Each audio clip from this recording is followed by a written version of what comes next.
noite para quem nos acompanha pelo Facebook, pelo Instagram. Esse é mais um Conexão Ayrton Artus, programa conectado com a nossa comunidade, conectado com as pessoas, com Venâncio, com o Rio Grande, com o mundo. E aqui nós temos trazido convidados para dialogar, para conversar sobre assuntos diversos, mas na busca de aquilo que seja de teu interesse, né? Não só na transferência de conhecimento, mas também de curiosidade e um pouco da história do cotidiano das pessoas aqui da nossa cidade. E hoje o nosso convidado é o jornalista Daniel Heck, né, que eu recebo aqui com muita alegria, que é um rapaz que eu convivo há muito tempo, né, desde a sua juventude, um pouco pela sua família, né, um pouco por clube de serviços, né, mas especialmente pela sua profissão de jornalista, radialista, que apresenta programas e que agora também é diretor da rádio. Bem-vindo, Daniel. Obrigado, Ayrton. Obrigado pelo convite, aí, muito bacana. Acho que, primeiro, parabéns pela proposta de contar algumas histórias, trazer debate também para a nossa comunidade. Acho que é sempre bacana, cada vez mais espaços assim, que com certeza vão fomentar novas ideias e novos projetos assim, é sempre bacana. Que legal. Tu nasceu em Venâncio? Não, nasci em Porto Alegre, Ayrton. Nasceu em Porto Alegre, Isso. A família morava lá? Os meus pais são natural de Santa Catarina, São João do Oeste, é uma cidade pequena de cerca de 3, 4 mil habitantes, e depois vieram para São Leopoldo, se conheceram aqui, apesar de morar nessa cidade. Antes eles se conheceram em São Leopoldo e depois migraram para Porto Alegre. São os REC aqui da região. Não. Os REC catarinenses. Catarinense, exatamente. Descendência alemã. A minha avó, ela tinha parentescos em Santa Cruz, e o meu avô. Eles tinham parentescos aqui. Sobrenome? Do meu avô era Heck. Isso. E dela? Da minha avó, agora eu não me recordo. Mas eles tinham alguma ligação com Santa Cruz, mas grande parte da família ela acaba sendo de Santa Catarina de fato.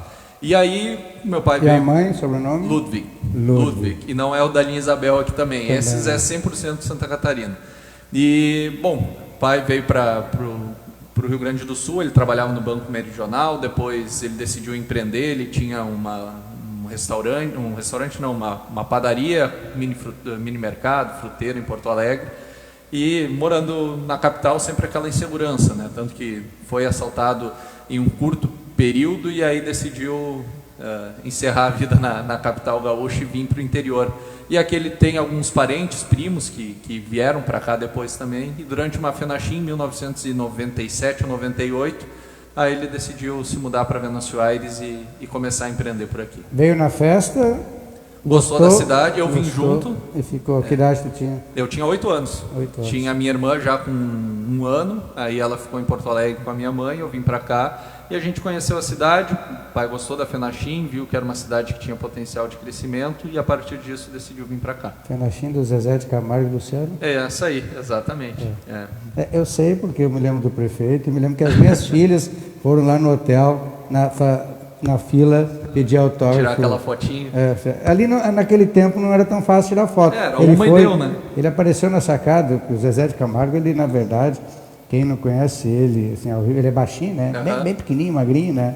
Aí ele se perdeu no meio daquelas meninas todas lá. Logo desapareceu. Logo. E faceiro, de certo. Faceiro, sempre muito, muito faceiro. E aí, vieram para Venâncio, tu estudou... Eu estudei na Escola Monte das Tabocas. Aqui no Monte. Isso. E antes de tu fazer jornalismo, tu chegou a fazer educação física? Isso, eu fazia educação física, eu logo então vim morar aqui em Venâncio, estudei sempre no Monte das Tabocas, começou no turno da tarde, depois foi para amanhã, sempre ajudando o pai. Quando tu estudou no Monte, já tinha ginásio? Já tinha um ginásio. Sabia que ele tinha uma cancha antes que era asfalto? Era asfalto. Acho que a única quadra esportiva que eu conheci, eu acho, no mundo, que era asfalto. E não era um asfalto tão liso, né? Muito joelho, muito dedão ficou ali. Tampão de dedo. Isso, quantos amigos meus ali se machucaram. Eu também, né? Sim. Cada queda era uma ralada violenta. E é incrível, assim, a Escola Monte das Tabocas, eu tenho grandes lembranças, recordações muito legais, amigos que eu tenho até hoje, que inclusive foram padrinhos de casamento, que foram amizades que eu construí e mantenho até hoje, então muito do que eu sou hoje eu devo à Escola Monte das Tabocas, sem dúvida. Tradicional escola, né? Um prédio com 60 anos de idade ou mais, bonito até hoje, né? É, uma escola aí que vai chegar aos 100 anos, então é uma história muito bonita Mas esse prédio tem quantos anos? O prédio do Monte eu já não sei, Ayrton. Mas é mais que 60, certamente. Sim, a escola vai completar 100 anos, agora ano que vem, então tem uma história muito bonita e ali o esporte, que até hoje é minha raiz, foi ali que eu comecei a praticar de fato, assim, nos incentivos da escola, na educação física, enfim, ali que eu comecei a pegar o gosto pelo esporte, que hoje é uma paixão que eu tenho, que é a área do esporte. No jornalismo, geralmente, a pessoa ela começa por uma área, ou esporte, ou policial, né?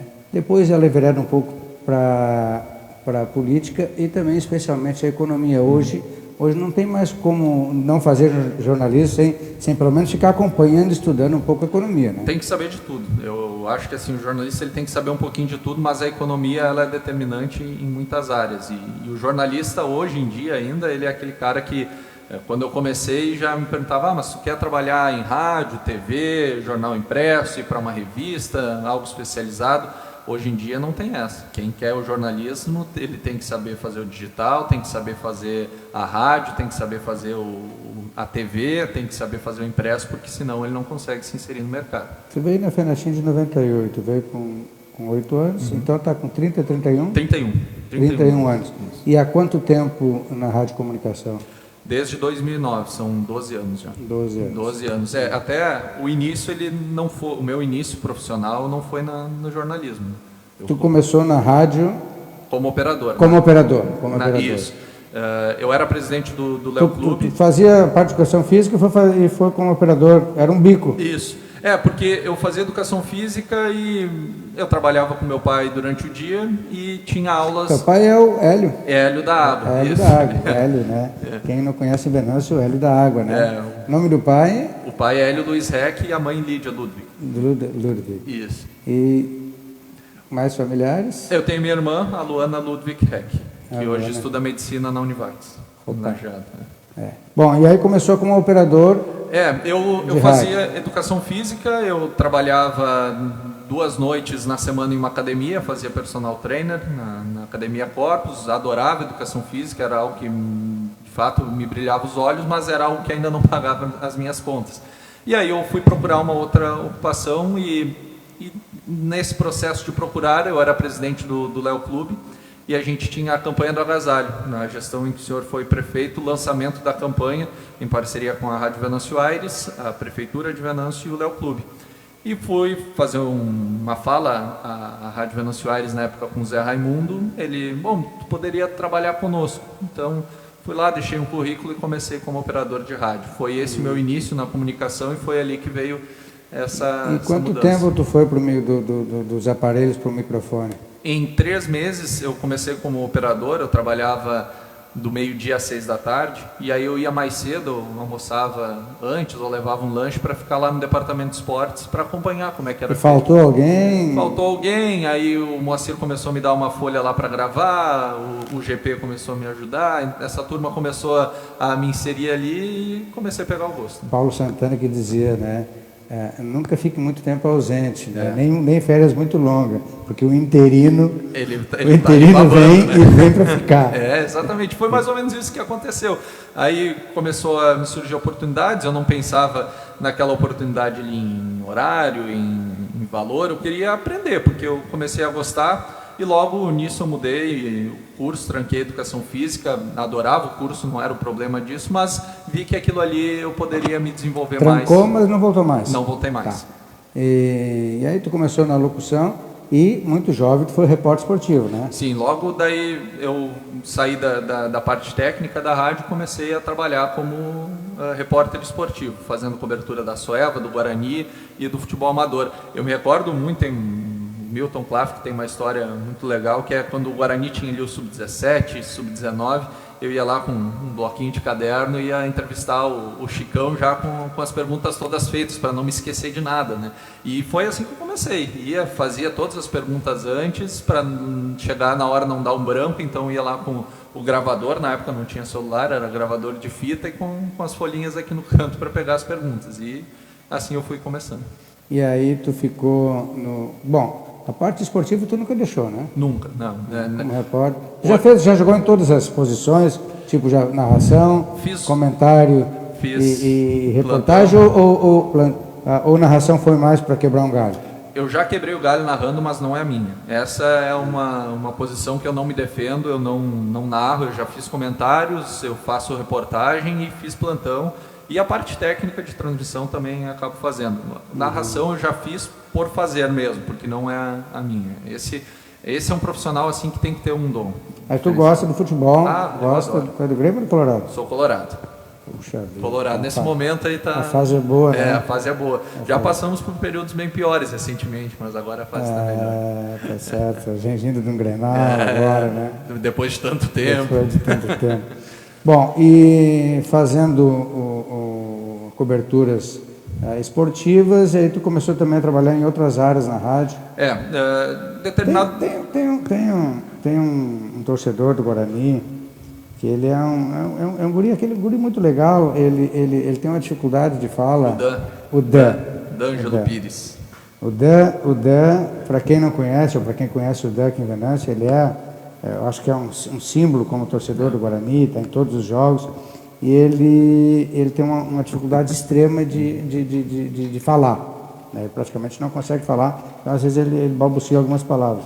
E uma das coisas mais legais que eu achei foi num jogo emocionante do Guarani, onde estava aqui, a torcida estava vibrando, estava todo mundo vibrando, e tu entrevistando ali, eu acho que o Guarani tinha ganhado, e quando tu está saindo, eu estou na arquibancada, quando tu está saindo, tu coloca o microfone, e aí e ele deu duas balbuciadas assim, mas ele considerou aquilo como uma entrevista. O que te deu, que insight foi isso, de tu fazer isso naquela hora? Sim, até hoje eu me arrepio quando me lembro daquela cena. Eu tenho assim, eu acompanho o Dan há muito tempo, então ele tem uma dificuldade motora também muito grande, e teve um período que o Guarani ficou inativo, e nesse período o Dan não ia no estádio, não vivia esse meio. O que ele regrediu nesse um ano em que não teve atividade no Edmundo Faix para quando voltou foi algo incrível, assim. Era uma outra figura, ele era muito mais fraco, ele não tinha mais musculatura, porque o que acontecia? Nos treinos, ele ia em todo treino, e os jogadores abraçavam ele, adotavam ele, ele ia lá, chutava a bola, brincava, corria de um lado para o outro, ele tinha atividade motora a partir disso. E é um torcedor apaixonado pelo Guarani. E naquele momento eu pensei, poxa, olha a festa que está aqui. Era quando o Guarani subiu da segunda divisão da terceira divisão para a segunda, quando o Luiz Paulo Assmann Júnior era o presidente. E eu vi aquela emoção dele, ele quase chorando, comemorando com todos. Pensei, fala, Dan, vai lá e extravasa o que tu está sentindo nesse momento. Que maravilha. Foi algo marcante. Eu tenho guardado esse trecho dessa entrevista aí, porque foi algo marcante mesmo. Assim. Que legal. Deu para... compreender assim, ele dizer, vamos Guarani, assim, foi algo simples e que ele passou a mensagem que todo mundo disse lá disse tudo. Tu mais ou menos testemunhou então a trajetória mais recente do Guarani. Sim, né, desde 2009 eu convivo no Edmundo Faix, e assim como no ginásio poliesportivo na Soeva, essa ascensão. Tu estava em São Gabriel? No campeão gaúcho. 2002 estava no ginásio Aparecida com meu pai. Em 2002. Em 2002. Foi em 2002, tá certo. Aí era torcedor, 12 anos, a camisa número 4 do Macarini, com autógrafo do Castro, do Mano Menezes. Eu me criei na casa do Cadu. Eu era sou muito amigo do irmão dele, o Pedro. A gente convivia junto e eu vivia lá na casa deles. Então ali eu já tinha uma história com o Guarani, de ver ele jogando, ver ele treinando. Eu treinava na escolinha do Noca na época, tinha um sonho de ser jogador, mas... Você era aquele repórter que fazia a cobertura dos treinos? Né? Sim, eu fazia toda a cobertura. Era o setorista, que se chama na comunicação, do Guarani e da Soeva. Então ia um pouquinho no Guarani e se deslocava lá para o parque para acompanhar a Soeva. Tu acha que hoje, para a gente continuar um pouquinho no futebol, há uma dificuldade de se manter o Guarani e a Soeva?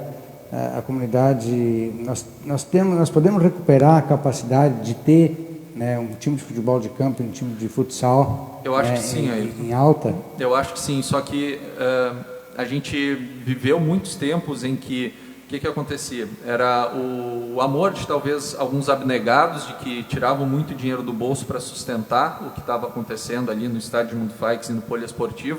E esse momento ele se tornou cada vez mais difícil de ter essas pessoas que vão tirar altos valores para investir no futebol e às vezes ainda são criticados por essas ações ou mal julgados.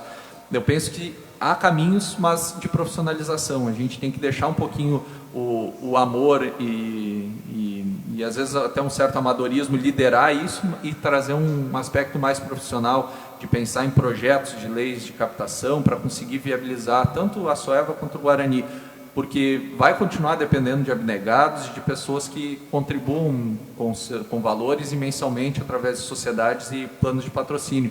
Mas a gente vê, por exemplo, a União Corinthians, que hoje tem basquete no NBB muito financiado por leis de incentivo aqui do lado. Nós aqui temos uma dificuldade, quem conhece a economia venezuelense, que quase 50% é dependente do tabaco. Sim. E tem uma legislação que impede que essas empresas auxiliem equipes esportivas, né? Então já é um fator negativo, porque se nós compararmos, por exemplo, com Carlos Barbosa, que é uma cidade pequena, mas a Tramontini entra com força, sim, né? Então, é o principal mantenedor do projeto. Falar nisso, viste o jogo ontem?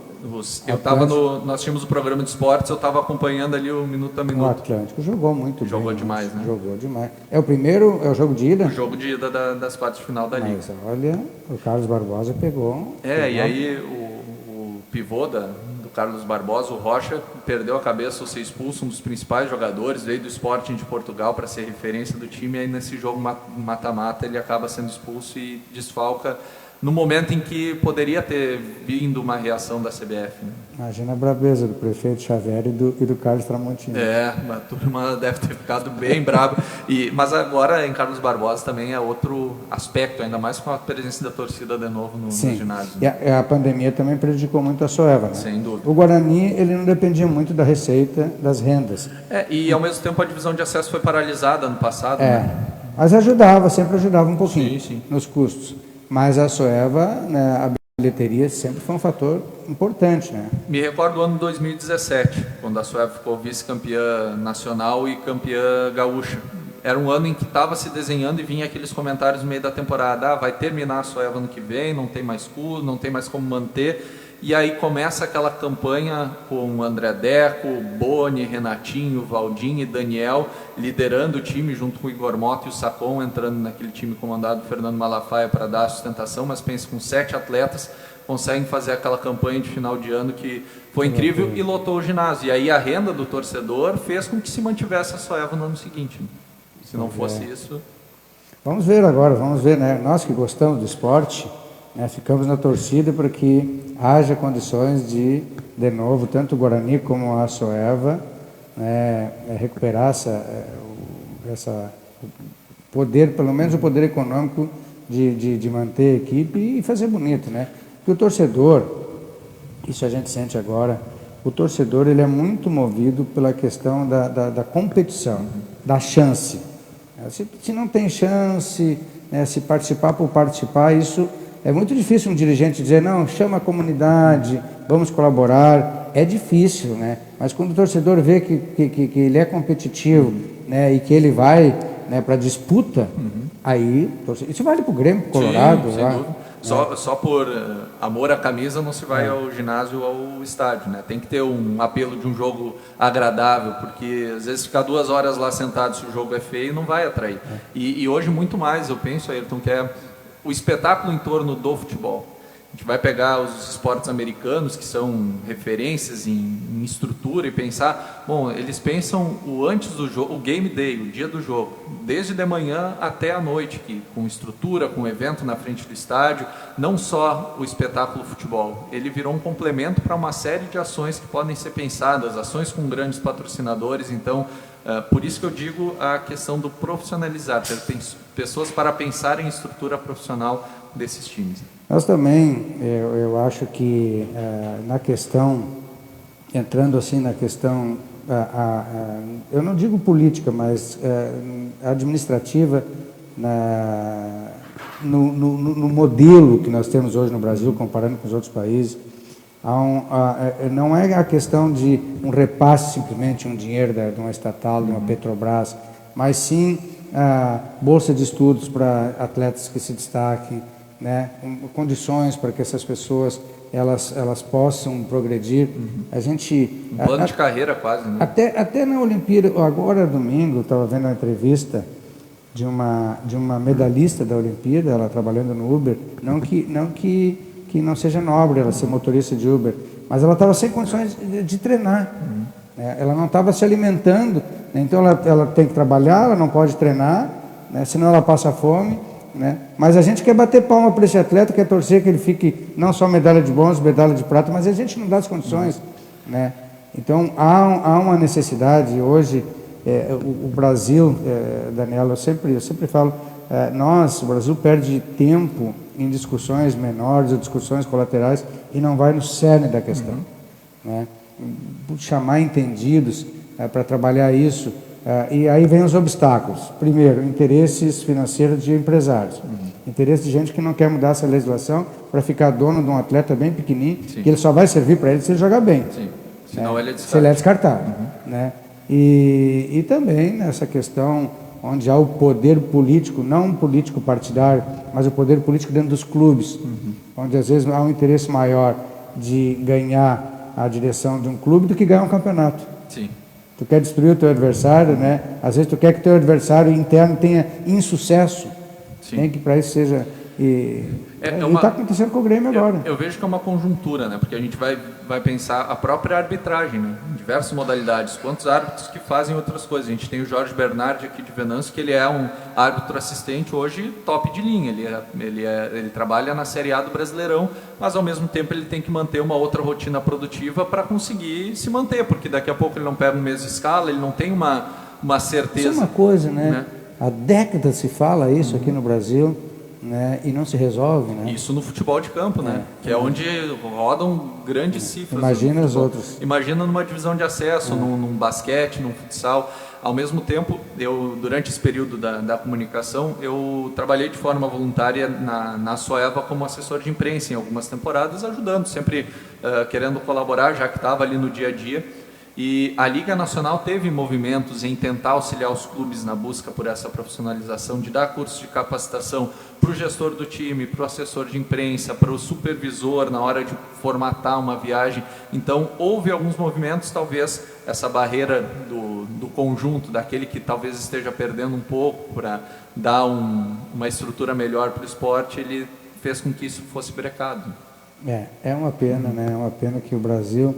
E a gente vê que a nossa população ela gosta muito do esporte. É apaixonada. E o esporte, não apenas o esporte profissional, mas o esporte, né, olhando de uma forma assim absoluta, ele é tudo de bom, né, para a saúde física e mental e também para a formação das pessoas.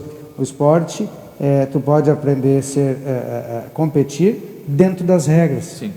Né? Isso é uma coisa universal, isso vai servir para sempre. Eu, nesse período, não só pela educação física, mas pelo gosto, eu sempre procurei, nos veículos de comunicação que eu trabalhei, abrir espaço para outras modalidades, até porque Venâncio é abençoada de tantas atividades esportivas, né? A gente vai motocross, kart, veloterra, bicicross, judô, agora beach tênis, paddle surgindo com muita força, karatê, enfim, a gente vai ficar enumerando aí uma série de modalidades. Quantas pessoas já participaram até de campeonato mundial representando o Venâncio? Então, quanto que... O ciclismo está entrando com força. O ciclismo entrando com força. Eu participei recentemente do evento do Pedal Trilheiro, 300 ciclistas aí cruzando o interior de Venâncio Aires, a corrida de aventura, a turma, o Valmir e a Rose na Papa Aventuras ali, grandes eventos para a turma percorrer 200 quilômetros no interior de Venâncio Aires, embrenhados em mata, em riacho. E quantas pessoas de fora vêm para Venâncio, que eu sempre reforço isso na programação da rádio, isso movimenta o hotel, movimenta a economia através do mercado, do posto de combustível. Então, esses eventos, eles fazem a economia de Venâncio Aires se tornar ativa. E aí a gente vai naquele gancho que o senhor mencionou, de o jornalista entender da economia, porque a gente tem que não só falar do esporte, mas mostrar esses caminhos. Contextualizar, né? Exatamente. Tu falou em Rose e Valmir do Papa Aventura, mas eu não vou poder perder esse gancho, né? Duas coisas assim que eu achei fantásticas. A primeira, quando eles venceram a prova de 500 quilômetros de bicicleta, corrida e eu acho que remo. O barco, ou não era natação nessa, né? E a revista Veja entrevistou o Valmir e perguntou quantas horas por dia tu treina. Ele disse, eu não treino. Puta, isso é que é compleição física, né? Não, ele é... Claro que ele trabalha na questão de cargas, né? Ele tem uma empresa nessa área. Acho que ele pega também. Sim, ele porque o homem, isso é muito forte. Eu né? digo para os dois, assim, eles já me desafiaram em algumas vezes de participar dessas corridas. Ontem ele até teve na rádio, ele brincou, Daniel, eu já convoquei ele várias vezes, ainda não foi. Mas eles são fora da curva, assim. E a outra também foi numa prova, este ano. Eu acho que no interior de Minas Gerais. Eu não sei se foi 500 ou 600 quilômetros. E a Rose teve uma queda de bicicleta. Sabe o motivo? Pegou no sono. Pedalando, imagina. Ela pegou no sono. Olha como é que foi a prova. Ele comentou ontem um fato inusitado de uma prova, porque a equipe normalmente é um quarteto, 4 pessoas. E teve um momento em que eles estavam numa prova, agora não recordo, acho que foi no Chile.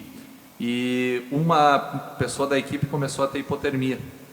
Eles tiveram que parar a prova, ela começou a tremer, eles estavam com medo no meio do mato, no meio da noite, tiveram que tirar a roupa dela, deixar só de top e biquíni e botar aqueles lençóis térmicos. Todos abraçaram ela para reaquecer o corpo, ficaram ali mais de horas parados, para depois conseguir vestir a roupa por cima do lençol térmico, para daí chegar a um ponto de parada. Isso faz uns 5 anos.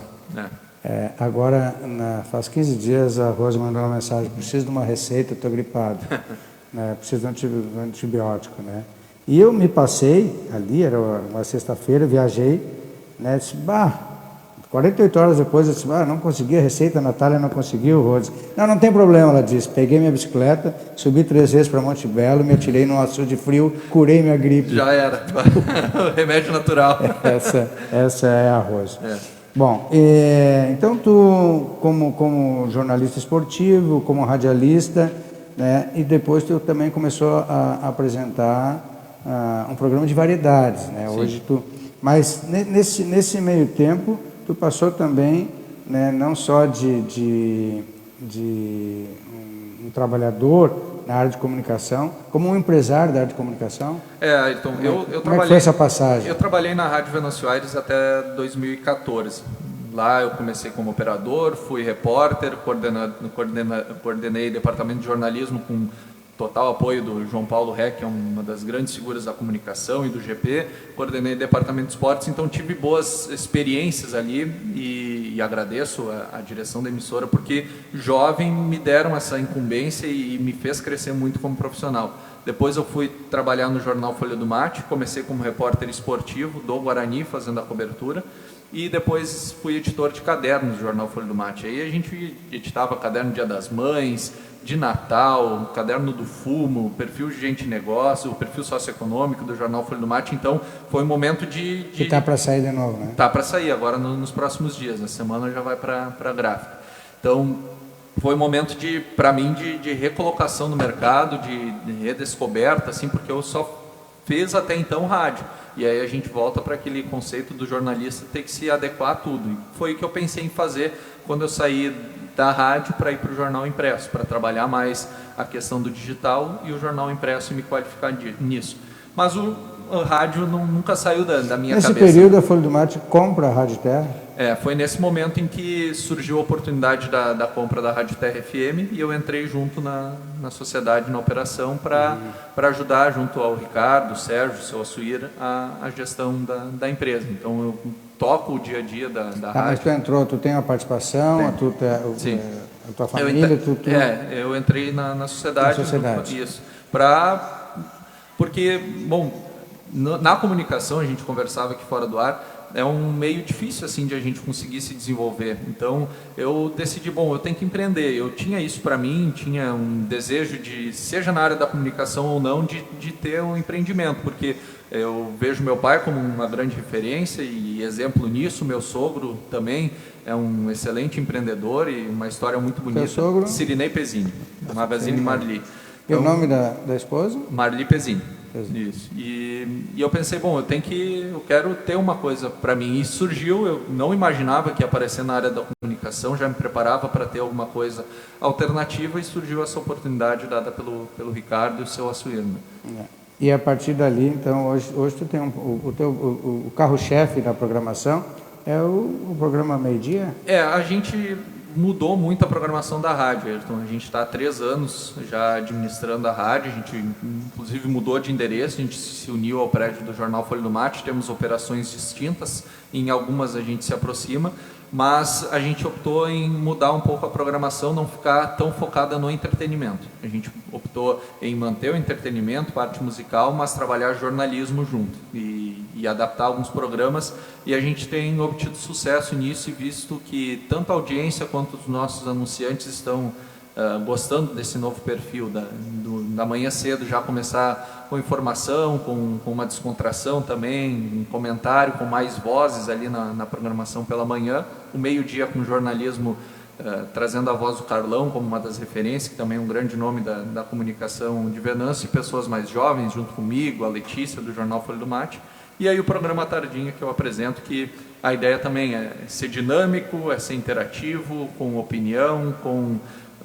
a música também, e eu acho que a opinião hoje em dia é o que falta muito nos nossos veículos de comunicação para ajudar a sociedade a formar a sua opinião, seja concordando ou mesmo discordando do que ali está acontecendo. Paralelamente a isso, tu sempre gostou de atividades sociais.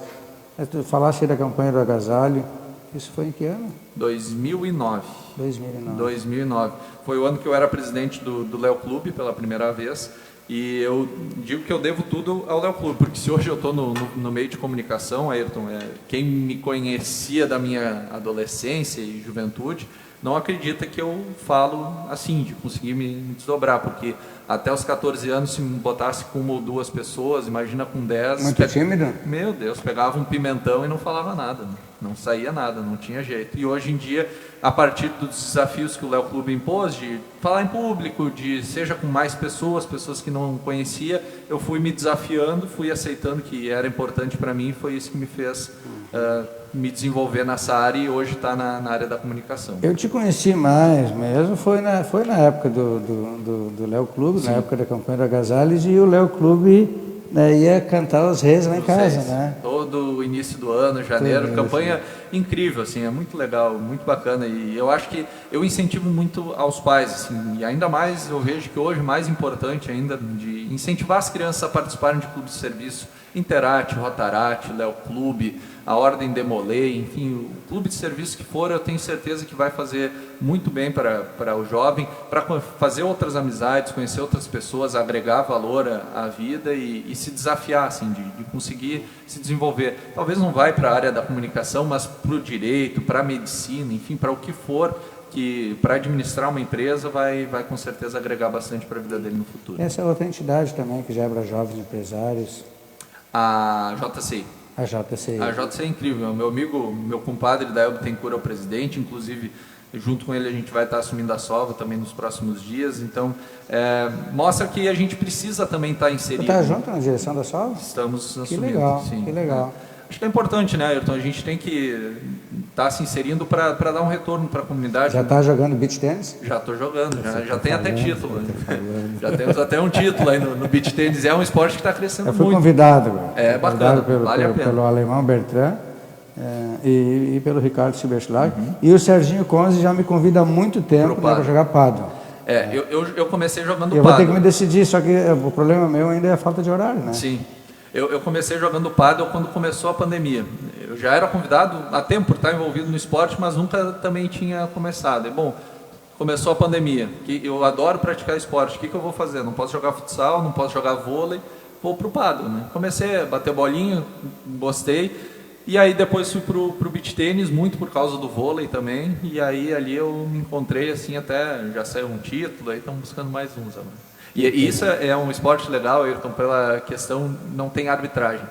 tanto no paddle como no beach tênis. Se resolve ali, não tem discussão, tu não vê ninguém brigando, é clima de família. Sim. Aí eu jogo, tem dupla masculina, eu jogo na dupla mista com a minha esposa, tem criança que joga, tem idoso que joga, então um esporte para a família mesmo. E a Sova, ela está conseguindo já faz uns 20 anos, né, uma renovação na direção, né, com o vice seguindo. Essa diretoria, digamos, quase que... A Quinha, o Luiz Amaro, o Daniel Lentz, o Christian Davis, o Ricardo Costa. Aí teve o Ricardo Silberschlag, agora estava o Giovanni Bilov.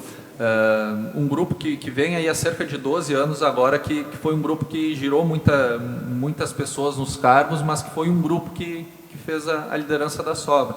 Agora, dá uma quebrada, esse grupo segue de apoio aí, mas é um novo momento. Acho que a Sova, ela deixou de ser um clube só social para virar um clube social esportivo. E isso pode ser digamos, a chave de uma continuidade. Acho que também, né, tu vê, o Santa Cruz, a União e o Corinthians tiveram que se unir. Né? Isso. O Tiricaça e Lajeado já investem um pouco também na área esportiva. É uma tendência, né? É uma tendência. Porque tem que... Porto Alegre quem se manteve, Sergipe e União. Isso aí. O Gondoleiros fechou. Só pela piscina e pela área social, de bailes e eventos, não se mantém mais a sociedade, né? E aí, a gente vê, terça-feira, no último feriado, eram cerca de 60 pessoas lá nas areias do beach tênis, usufruindo da estrutura, deixando... O próprio Leituras está também entrando... um belíssimo trabalho do Telmo também, que merece todo o reconhecimento. Eu fico na torcida, eu sou sócio de todos os clubes, né? E onde eu passei de 30 anos, que eu fico sócio remido, eu fico colaborando. Sim. E eu incentivo as minhas filhas a serem sócias também, especialmente quando eles estão em Venâncio. Claro, mudou. Antigamente a sociedade era o único ponto de encontro. Hoje, né, é muito variado, são N opções. Então tem que ter um atrativo especial, tem que ter alguma coisa. Exatamente. Tem que se criar pequenos eventos, pequenas atividades. Aí, quinta-feira agora vai ter uma confraria do beach tênis, inclusive para quem tem interesse em conhecer um pouquinho mais. Vai ser aberto para a sociedade. Já comprei uma tábua. Entregou do Bertrand. Isso aí. Chopp da Rodenbalt, um abraço para a turma aí, vai ser bacana. Tem tem uma reinauguração da fisioterapia Status, eu acho, né? No mesmo horário, já deu um jeito, né? Das 17 às 19h30 na Salva e depois... Show de bola. A gente vai estar fazendo, inclusive, o nosso programa de lá, das 6 às 7, Folha 105, a gente vai estar apresentando de lá, na Rádio Terra. Que legal. Daniel, nós estamos com uma boa audiência, viu? Bacana. E eu vou citar alguns nomes de pessoas que estão acompanhando aqui. Aqui o Pablo está dizendo que já tem mais. O Pablo é uma fera, nosso assessor. Hein? Ana Becker, o Diego Schlosser, o Diego Volschick, o Lovane Capal, o José Guerer, Dalmo Maier, Maicon Vogel, Valdir Vermont, Holande Stertz, Arci Pereira, Vanessa Teixeira, Lisanete Melo, Michael Hermes, Hélio Luiz Reck, olha... A audiência da família é boa. Alessandro Rosa, Jéssica Arroio, Alessandro de Porto Alegre, lá comandando a equipe de SAMU da capital, da Grande Porto Alegre, o Zé da Rosa, parceiro, a Ira Inácio de Brito, a Loiva Freitas, Terezinha Miller e o Anderson Haupt. Depois o Pablo vai trazer ainda outros nomes. Né? Obrigado pela audiência, né? Tomara que estejam gostando do programa. E aí eu quero, Daniel, voltar um pouquinho para a questão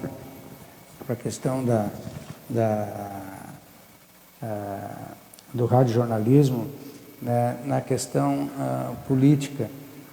Sabe que no interior nós temos algumas dificuldades na questão, eu não falo na polarização como existe hoje em nível nacional, né? Hoje, quando se fala que está polarizado, que há uma preocupação com isso, olha, sempre foi assim. No mundo inteiro é assim, entende? Nos Estados Unidos é republicanos democratas, né? Na Inglaterra, os liberais trabalhistas, na Alemanha, o social-democrata e o Partido Conservador. Então, isso sempre existiu. Mas nas cidades pequenas, não é tão fácil administrar isso, né?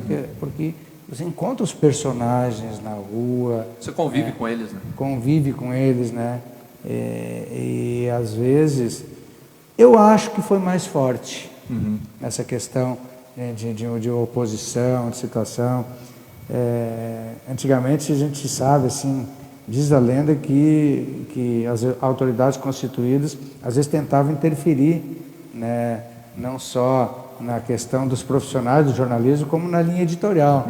Né? Eu acho que isso foi superado. Né? Vocês têm uma plena liberdade para trabalhar. Olha, Ayrton, eu nunca fui podado de tu não pode fazer isso, não pode falar aquilo, ou tu tem que fazer isso para denegrir certa pessoa, tem que procurar aquela, talvez uma ação clichê assim, vamos procurar o buraco na rua para prejudicar o atual prefeito. Eu nunca ouvi isso, nunca fui instigado a isso, e acho que se eu também fosse, se me fosse solicitado, eu teria me retirado.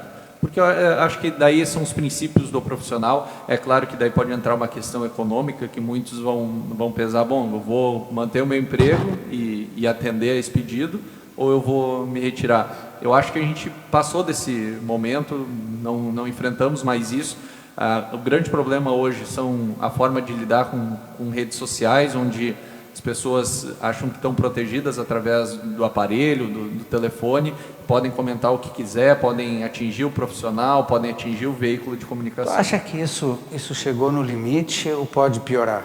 Eu acho que pode piorar, se não houver um controle ou porque as pessoas se julgam no direito de falar qualquer coisa e ofender diretamente as pessoas.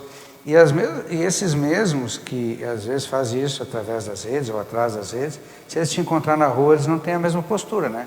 É a mesma coisa. Antigamente, talvez a gente não saberia que isso acontecia, de alguém falar mal de ti, te criticar lá numa roda de amigos, no boteco, e depois estar lá batendo nas tuas costas, te cumprimentando. Mas hoje em dia essas pessoas vão para a rede social e ao mesmo tempo elas vêm te dar um tapinha nas costas. Pelo menos já não tem mais o falso amigo, tem o inimigo explícito. Exatamente. Mas as redes sociais, Bom, esses dias nós ficamos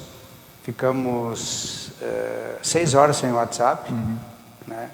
O WhatsApp e o Instagram. E o Instagram. Isso foi um abalo. O nosso futebol não saiu porque o nosso grupo não pôde se comunicar. E ninguém tem mais condições de telefonar para todo mundo. Né? E também nós temos hoje uma dependência muito grande da internet. E tomara que haja uma forma de nós aproveitar essas ferramentas mais, se não dá totalmente, mais para o bem, para as coisas boas, né? Olha, eu tenho uma filha morando no exterior, a gente faz videochamadas diariamente, isso é a coisa mais bonita que tem. Sim. Né? Aproximou mais nesse Aproximou sentido. Mais as pessoas, né? Então, e no trabalho também, isso já é imprescindível, né? E tomara que as pessoas usem menos, porque, especialmente nos comentários, às vezes a pessoa faz uma postagem e o cara faz um comentário absurdamente agressivo, sem necessidade, sem necessidade. Eu acho que não é querer fazer com que as pessoas não tenham opinião, bem pelo contrário, eu acho que a opinião ela é importante, mas o problema é a forma como ela é exposta, né? As pessoas às vezes se utilizam de alguns termos pejorativos para xingar alguém, para criticar alguém, para denegrir alguém, e às vezes ela nem sabe o que está acontecendo nesse contexto para fazer essa afirmação. Pois é, né? Tu sabe que quando eu fui prefeito, a minha assessoria de imprensa trazia muito impressa assim as mensagens, trazia as mensagens agressivas, os xingamentos. E eu dizia para o pessoal, imprime e guarda, daqui uns meses eu vou ler. E realmente aquele comentário já tinha saído, estava fora fora de propósito, já ultrapassado, e eu tinha certeza que as pessoas que tinham feito aqueles comentários estavam com vergonha. Sim. Se elas pudessem retirar aquele comentário, elas fariam. Então a gente tem que ter todo cuidado. Hoje, quando a gente posta alguma coisa, o que nós falarmos agora, nós temos que estar preparados para ser cobrado daqui a 5 anos, daqui a 10 anos. E o comentário também. E eu acho que assim, Ayrton, às vezes tu tá ali naquele calor do momento que tu não concorda com o que está escrito ali e talvez na ânsia tu vai lá e despeja um comentário que tu não queria. Aí eu te digo assim, escreve e apaga, não publica. Se tu tá com aquela coisa dentro de ti, tu acha que tu precisa extrapolar, precisa publicar, precisa atacar alguém, escreve tudo que tu tem para escrever e apaga depois e deixa assim, guarda para ti aquele momento.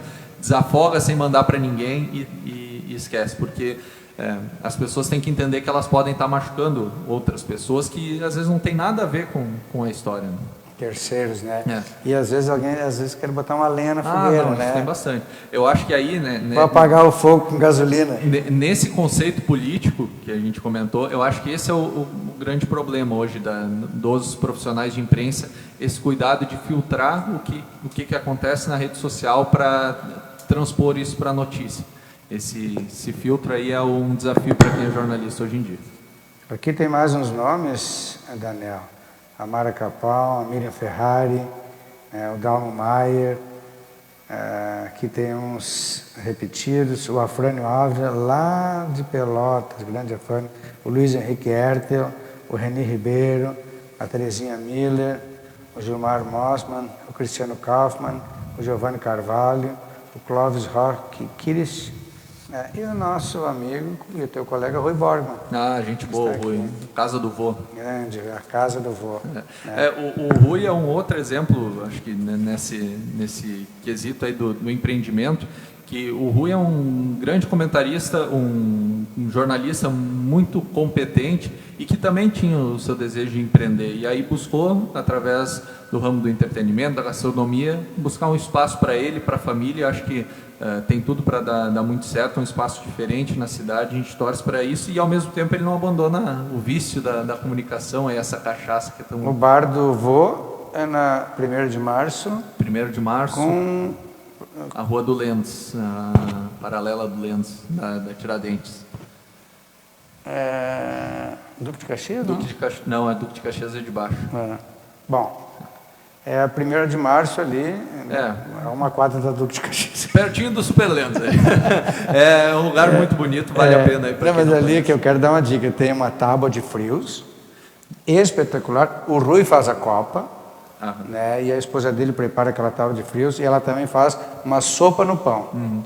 Me dizem que o chopp, que é a cerveja que tem lá, também é especial. Eu ainda não tive o prazer de ir lá, só vi as fotos, mas eu com certeza estou devendo essa. Se eu não tivesse um compromisso agora com o Gerson Rupental, que me convidou com a gente, eu já ia para lá agora, só de pensar. Mas uma outra coisa, a gente falou aqui da internet, né, dos efeitos colaterais que ela tem, mas também ela revolucionou muitas coisas, e na radiodifusão, quando se esperava que o Facebook, o Instagram e outras formas de comunicação fosse competir com a rádio, ao contrário, né? Deu força para turbinou a rádio, porque agora tu pode escutar pela internet a rádio. Tu tá longe, tu entra no aplicativo no teu telefone, tu bota o Bluetooth no teu rádio do carro e escuta as rádios de Venâncio em Florianópolis, onde quiser. Essa semana a gente tem feito um roteiro de visitas no interior, assinantes da Folha do Mate, ouvintes da rádio, e a gente esteve em Linherval, o mercado que tem ali na localidade de Linherval, perto da família Rain, um dos maiores produtores, os aviários ali. E Elton Rain e seu filho. O Elton, o Gustavo, família muito legal. A gente esteve no mercado ali perto e o proprietário ali, ele disse: Daniel, eu vou para a praia de vez em quando, que eu faço alguns serviços lá em Imbé e eu não consigo escutar a rádio. Mas é só baixar no aplicativo. Como me faz isso? Aí eu peguei o celular dele, baixei o aplicativo, dei o play, ele, agora eu consigo acompanhar vocês não só aqui e lá também. Então, isso é importante porque o veículo de comunicação, ele sofreu muitas mudanças nesse período todo. E para o veículo de comunicação do interior, de cidades de porte de até 100 mil habitantes, eu vejo que esses veículos, eles têm se souberem trabalhar, eles vão ter vida longa, porque eles vão tratar dos assuntos locais, algo que os grandes eles não vão conseguir dar conta. Aquele digital influencer, ele também não vai ter como dar conta de tudo, porque demanda muito trabalho para você conseguir acompanhar a saúde, a economia, a agricultura, o esporte, todas as áreas que acabam movimentando o município, assim como a política, e que vai fazer com que rádio tenha muita força. O jornal ele vai subsistir em muito tempo ainda, talvez vai se modificar, mas quem souber fazer essas modificações vai se manter no mercado. Agora, a rádio tem uma vantagem muito grande, né, em relação aos outros meios, é que tu pode concomitantemente fazer outras coisas. Sim. Por exemplo, tu pode dirigir e escutar a rádio, não pode olhar a TV. Sim. Né? Em casa, tu Cozinhar. pode cozinhar, tu pode passar roupa, tu pode fazer um monte, tá escutando rádio. É a companhia. É uma companhia, né? Já, por exemplo, a televisão, até eu tinha uma filha que estudava e olhava a televisão, né? Daí eu perguntei para ela, mas minha filha, como é que tu faz as duas coisas? Ela disse assim, o estudo não chega a me distrair. Eu disse, pô, Luciano, né? Vamos inverter. É brincadeira. Mas o rádio, ele se reinventou, o proprietário ou o profissional de um veículo de comunicação de rádio.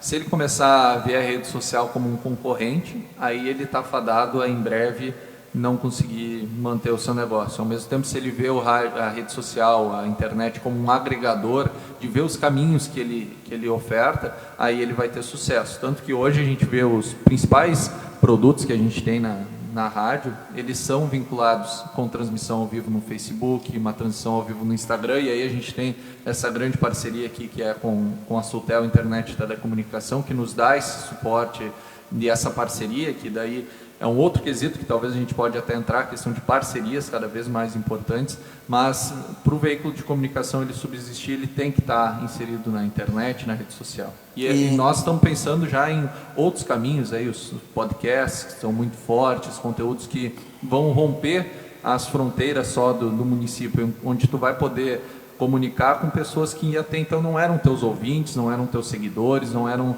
o teu público de consumidor de informação. E o 5G? O que se espera? O que pode modificar? Né? É evidente que, por exemplo, hoje nós temos, o 4G tem um caminho muito longo a percorrer, 3 e 4G, né? Especialmente a telefonia móvel no interior e o sinal de internet. Né? Para implantar o 5G a gente tem que fazer, para a gente comer o estrogonofe, nós temos primeiro comer o feijão com arroz. Sim. Né? Mas vocês já está no radar de vocês, né, de como é que vai ser essa coisa de utilizar essas ferramentas? Para nós vai nos facilitar principalmente a questão de trabalhar de forma externa. Por exemplo, a rádio hoje ela faz a cobertura da Soeva do Guarani, então a gente vai para outros estados fazer esse tipo de transmissão. Se eu não for longe, há 10 anos atrás, quando a gente fazia a transmissão, era tudo com maleta de transmissão. A gente fazia da seguinte forma, a gente ligava lá na Oi, na Brasil Telecom, pedia um ponto em determinado ginásio que a gente ia transmitir. Por exemplo, uma situação inusitada, aí, quando eu e o Geraldo Andrade, narrador, a gente foi no Parque São Jorge, em São Paulo, transmitir Corinthians e Açoeva pela Liga Nacional. Eu fazia a parte técnica e a reportagem, então estava lá montando os equipamentos, chegou o pessoal da rádio da Fiel, da Gaviões da Fiel. Pessoal, tá tudo certo com vocês? Precisa de alguma coisa? Não, tá, beleza, já instalamos os equipamentos, testado, e eles vieram, bom, agora temos as ordens e as regras da casa. Se o time de vocês fizer um gol e vocês gritar muito alto aqui o gol, nós vamos cortar os fios da transmissão. É pacífica a torcida, né? Bem tranquilo. E aí, cortando os fios, a gente poderia religar. Eu teria que sair da quadra, voltar lá em cima no ginásio para 10 mil pessoas sentadas e religar os equipamentos. Se desse o segundo gol, não ia mais ter equipamento. Aí eu pensei, bom, Geraldo, o senhor fica aqui na arquibancada, narrando o jogo, eu vou lá para a quadra, se vira com os caras aí, porque a Soeva perdeu 5-1 e aí não conseguimos sair com os equipamentos. Que loucura, em pleno século XXI. Não, mas não sei se ia acontecer mesmo, mas tentaram talvez fazer uma brincadeira, uma intimidada, mas não tudo certo. Mas naquela época a gente sofreu com muitos problemas técnicos para transmitir jogos. Teve situações em que a gente viajou 500, 600 quilômetros e chegou lá tendo que fazer com um telefone transmissão. Mas assim, aquele negócio de uma emissora de televisão ter que vir com aquele mega ônibus, não, isso vai acabar. Vai diminuir. Já está diminuindo muito, né? E vai acabar reduzindo muito com a tecnologia dos equipamentos, não só da internet, mas de demais equipamentos.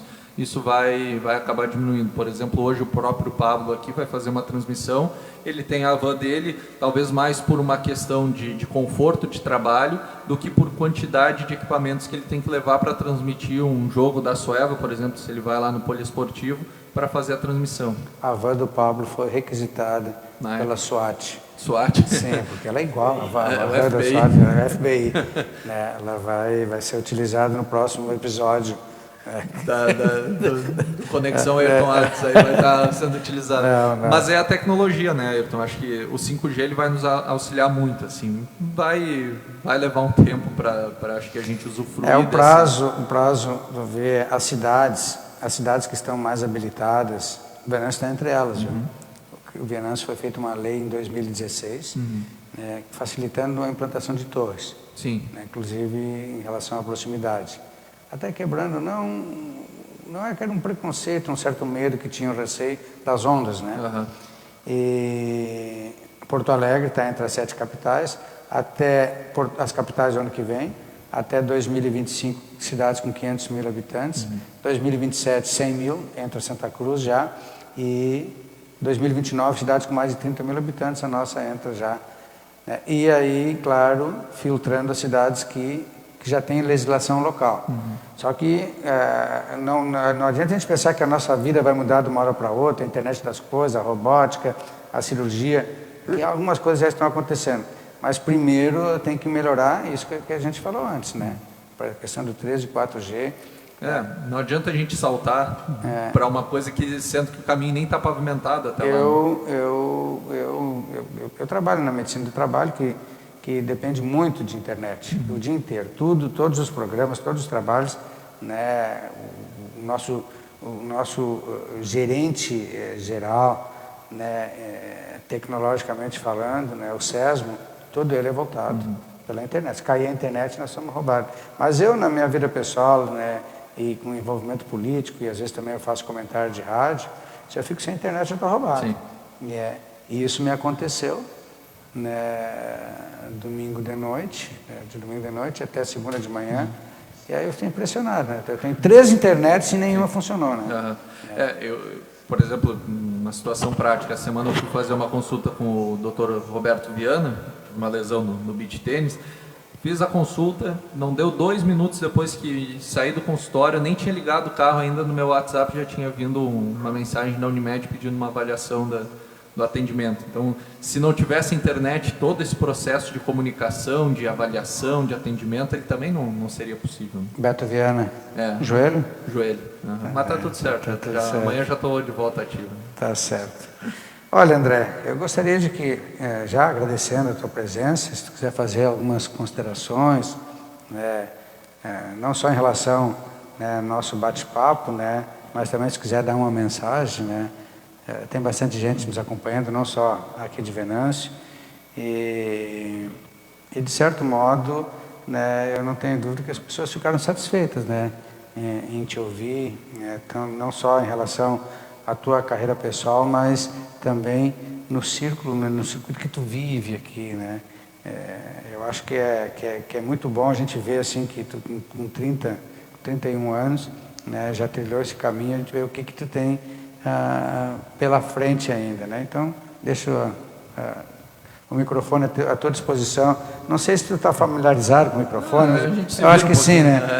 Hoje em dia... O pior já passou. Não, o pior já passou. As primeiras vezes, eu me recordo da primeira transmissão que eu fiz. Foi num jogo do campeonato regional lá na Santa Emília. Hoje eu brinco com o Chole lá, quando eu vou lá. Tava eu... São Luís. São Luís. Eu, o Geraldo Andrade e o Joselito Borba, que fazia parte técnica. Do nada, fechou o tempo, começou a chover. Imagina, o alemão apavorado, olhando para tudo que é lá, não conhecia ainda direito os jogadores, não estava familiarizado, com uma planilha, uma folha de papel com as escalações e um guarda-chuva rosa. Caindo o mundo, desabando a chuva. Chegou 5 minutos de jogo, já não sabia mais escalação nenhuma, já tinha molhado tudo, já estava todo encharcado. E a gente se virou, né? Então, pior que aquela, eu acho que não vai ser mais. Deu para sair bem. Então, histórias... acho que a comunicação nos proporciona muito, histórias legais, de acompanhar a Soeva lá em 2009, naquele primeiro ano no Campeonato Gaúcho, de enfrentar a CBF, até então um time que só disputava o gauchão, de ter eliminado a Cortiana. Eu acompanhava o Fábio Lerman, repórter, eu ia no encalço dele, assim, eu era quase a sombra para ver o que ele fazia. Grande repórter, né? Um dos melhores. Tem uma fase dele ali ele fazia uma dobradinha fantástica. O narrador era o Geraldo. O Geraldo, isso aí. Geraldo e Fábio, por um tempo, fizeram uma dobradinha fantástica, né? Não, é incrível. Eles tinham uma sintonia muito bacana, tanto que hoje até trabalham junto fora da área da comunicação. O Fábio era aquele repórter, como tem uma programação, às vezes, com 2 locutores, que um se complementa, né? Exatamente. As entradas rápidas dele, elas preenchiam aquele espaço, não tinha... A transmissão ela era eletrizante. Eles davam um tom totalmente diferente. Foram 2 grandes professores assim para mim. Eu cito eles, o próprio João Paulo, o GP, o Carlão hoje me ensina muito, o Sérgio também. Agora já na parte administrativa o Ricardo Suberschlag, seu Assuir com todas as suas histórias de crescimento e de enfrentar as adversidades são pessoas que são, eu digo, mentores e foram professores e hoje me auxiliam muito. Eu devo isso muito a eles, faço mesmo reconhecimento à minha família, que acho que são pessoas que moldaram meu caráter. Eu cito muito meu pai de exemplo, que ele entra na casa das pessoas, muitas vezes vai lá, deixa água na casa de uma pessoa, ela está dormindo no início da tarde, nem nota que ele entrou dentro da casa, ele pega e sai, os cachorros conhecem ele, não... tem a relação de confiança com seus clientes, e isso tudo ele construiu durante todo esse período, e é o caráter da pessoa, é o que eu tento trazer sempre para mim. Eu acho que a gente tem que valorizar os nossos bons exemplos, que não precisam ser em nível nacional, grandes artistas, atletas de futebol, pessoas de esporte, mas referências locais, pessoas que fazem a diferença no seu meio. Eu acho que a gente pode fazer a nossa diferença fazendo a nossa diferença aqui numa cidade de 70 mil habitantes. A gente pode tornar o mundo melhor começando por aqui. Se a gente fizer a nossa parte, se a gente trabalhar e acreditar em algumas coisas, seja numa comunidade do nosso interior, aí, se a gente tiver uma liderança que está fazendo um belíssimo trabalho lá, ela vai estar fazendo a diferença nessa comunidade. E a gente pode fazer isso aqui no nosso dia a dia, sem dúvida nenhuma. A gente tem força para isso, a gente tem meios e caminhos de fazer a vida das pessoas diferente. Eu acho que se cada um fizer um pouquinho, com certeza a gente já vai ter amanhã um dia melhor. Tá certo, tá acho certo. Que, assim dá para finalizar, agradecer ao espaço, Ayrton, parabéns mais uma vez. Eu acho que é uma excelente iniciativa. Acho que mais meios, mais caminhos devem ser abertos para a gente contar um pouco de história, trazer opinião, as pessoas se motivar e ver que nem sempre foi fácil conseguir as coisas, construir. Eu comecei a trabalhar com 12 anos com meu pai, não tenho medo nenhum de dizer pela questão trabalhista isso, porque já passou, mas eu acho que é uma coisa que... Não tem nenhum trauma por isso, não, ao contrário. Nem pelo contrário, isso me fez valorizar tudo que eu tenho hoje, de aprender a conquistar as coisas e de ir atrás, de não pensar se tem que trabalhar às 5 da manhã, meia-noite, se às vezes não tem que dormir, dorme 1, 2 horas para transmitir um jogo, para viajar para longe, ficar 1, 2 semanas fora de casa para acompanhar. Que se a gente fizer, falando do trabalho, se a gente fizer o que a gente gosta, a gente tá feliz. Isso é verdade. E logo ali na frente vem a recompensa se a gente trabalha certinho. Tá certo, eu que agradeço. Obrigado. E eu espero que quem nos acompanhou tenha gostado desse Conexão Ayrton Artos. Até terça que vem, provavelmente nosso entrevistado será o empresário Flávio Binert. Gente boa demais. Valeu, Ayrton. Valeu. Tudo de bom. Valeu.